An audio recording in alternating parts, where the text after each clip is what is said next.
Welcome back. मैं love कैसा है, एक बार फिर आपका स्वागत करता हूं आपके अपने यूट्यूब चैनल पर। ये आपकी चाइल्ड डेवलपमेंट की क्लास है और ये प्रीवियस वीडियो का लास्ट क्वेश्चन था। तो एक बार फिर स्टार्ट करते हैं अपने पहले क्वेश्चन से।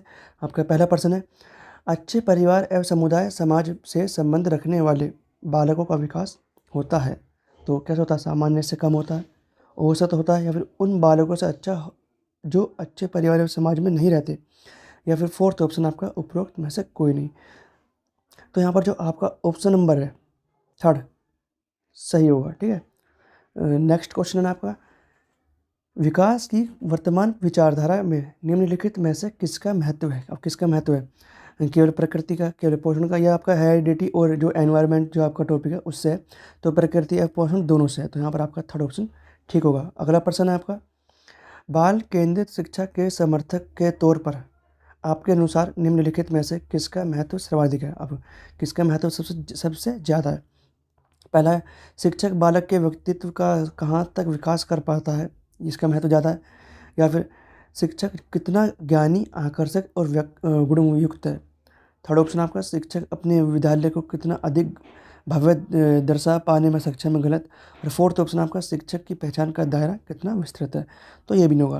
अब आपके बच्चे दो ऑप्शन, पहला और दूसरा। तो यहाँ पर जो आपका ऑप्शन नंबर फर्स्ट है, शिक्षक बालक के व्यक्तित्व का कहाँ तक विकास कर पाता है, ये चीज़ ज़्यादा इंपॉर्टेंट है। ठीक है, सबसे मतलब ओवरऑल कंपैरिजन में।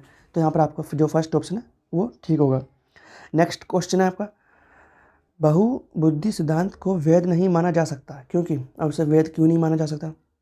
यदि आपने इनकी थ्योरी पढ़ी हुई जो गार्डनर ने दी है इंटेलिजेंस के ऊपर कि 7 प्रकार की बुद्धि होती है इस तरीके से, तो आपने अब पता होगा क्यों नहीं माना जा सकता। पहला ऑप्शन आपका, विशिष्ट परीक्षणों के अभाव में भिन्न बुद्धियों का मापन संभव नहीं है।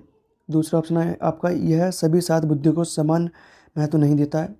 थर्ड ऑप्शन आपका, यह केवल अब्राहम मैस्लो के जीवन भर के सुदृढ़ अनुभवात्मक अध्ययन पर आधारित है। और फोर्थ ऑप्शन आपका, यह सर्वाधिक महत्वपूर्ण सामान्य बुद्धि जी के अनुकूल, मतलब जी जनरल, मतलब। ठीक है, यदि आपने ये थ्योरी पढ़ी हो कि बुद्धि 2 प्रकार की होती है, ये भी एक मनोवैज्ञानिक ने दी है। यदि आपको उनको नाम पता है तो कमेंट बॉक्स में जरूर बताएं, जिसमें जर्नल और जो स्पेसिफिक होती है इस तरह की बुद्धि बताई गई है, अनुकूल सुसंगत नहीं है।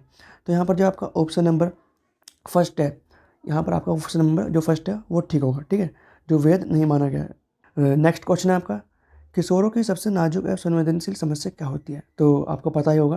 पहला ऑप्शन आपका व्यवसाय संबंधी समस्या, दूसरा यौन संबंधी समस्या, थर्ड आपका समायोजन संबंधी समस्या, और फोर्थ आपका प्रश्नाभ्यास संबंधी समस्या। तो जो यौन संबंधी समस्या है, ये किशोरों की सबसे जटिल या कॉम्प्लेक्स समस्या है।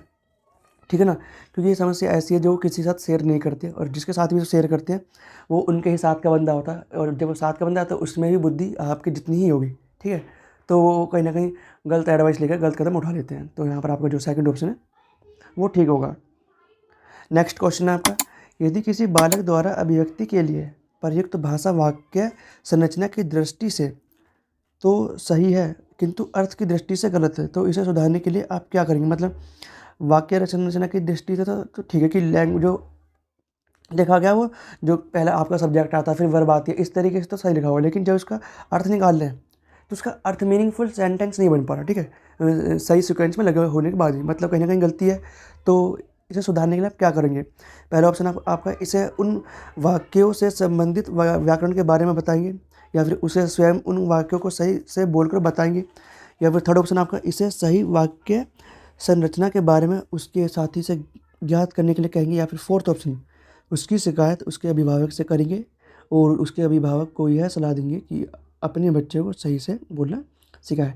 तो ऐसा आप कुछ नहीं करोगे, फोर्थ ऑप्शन तो आपका बिल्कुल गलत है। ठीक है, जो आप क्या करोगे, उसे स्वयं उन वाक्यों को सही से बोलकर बताओगे। तो यहाँ पर आपका जो सेकंड ऑप्शन है वो ठीक होगा। ठीक है, नेक्स्ट क्वेश्चन आपका, वाइगोत्स्की के अनुसार बच्चे सीखते हैं, तो बच्चे कैसे सीखते हैं?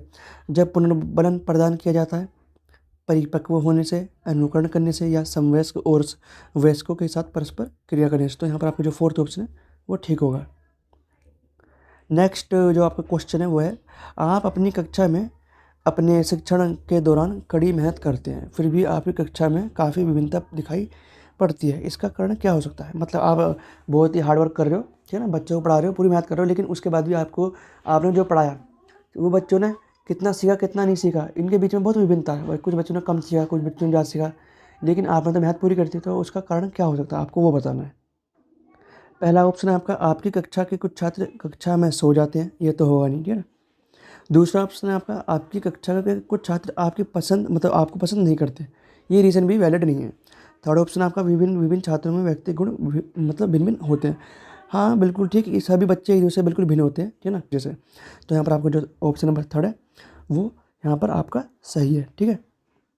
नेक्स्ट क्वेश्चन है आपका, आप दिल्ली के किसी केंद्रीय विद्यालय में शिक्षक हैं, आपकी कक्षा का एक छात्र अफजल हिमालय प्रदेश का रहने वाला है तथा एक अन्य छात्र सुदीप केरल का मूल निवासी है। आप दोनों के रंग रूप स्वभाव आदि में काफ़ी विभिन्नताएं देखते हैं। इसका प्रमुख कारण हो सकता है, अब प्रमुख कारण इसका क्या हो सकता है, वातावरणीय प्रभाव हो सकता है पहला ऑप्शन, विद्यालय में दोनों का शैक्षिक स्तर हो सकता है, आपकी शिक्षण विधियाँ हो सकती हैं, या फिर उपरोक्त सभी। तो यहाँ पर जो आपका ऑप्शन नंबर फर्स्ट है जो सबसे मेजर कारण है, क्योंकि आप उसने बोला ना कि रंग स्वरूप स्वभाव में अंतर है, तो आप हिमालय में रहने वाले लोगों का रंग स्वरूप और स्वभाव देख लीजिए और जो केरल में रहने वाले लोग हैं उनका देख लीजिए, बहुत आपको डिफरेंस मिल जाएगा। तो जो जो मेजर कारण है वो है आपका वातावरणीय प्रभाव, उनका वहाँ का वातावरण अलग है।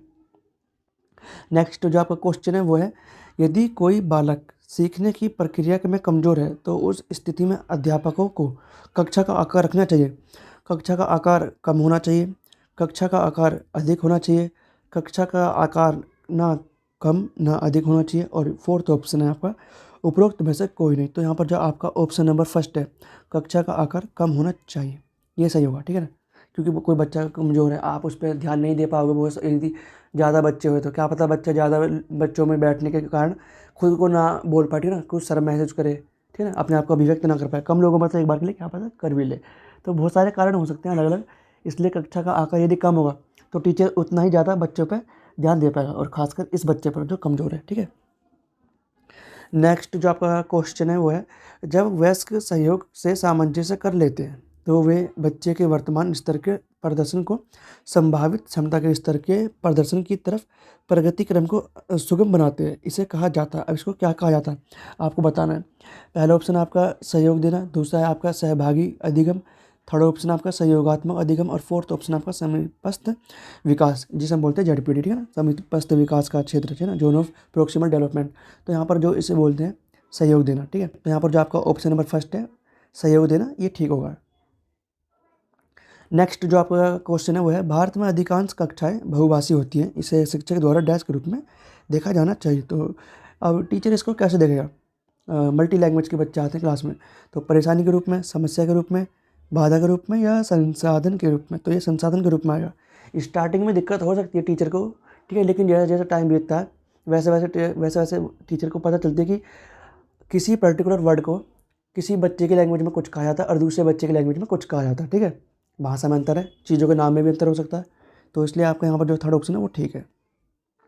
नेक्स्ट जो आपका क्वेश्चन है वो है, विकास के विभिन्न आयामों के संदर्भ में निम्नलिखित में से कौन सा कथन झूठा है, मतलब असत्य है। तो मतलब 3 सही है, एक गलत है।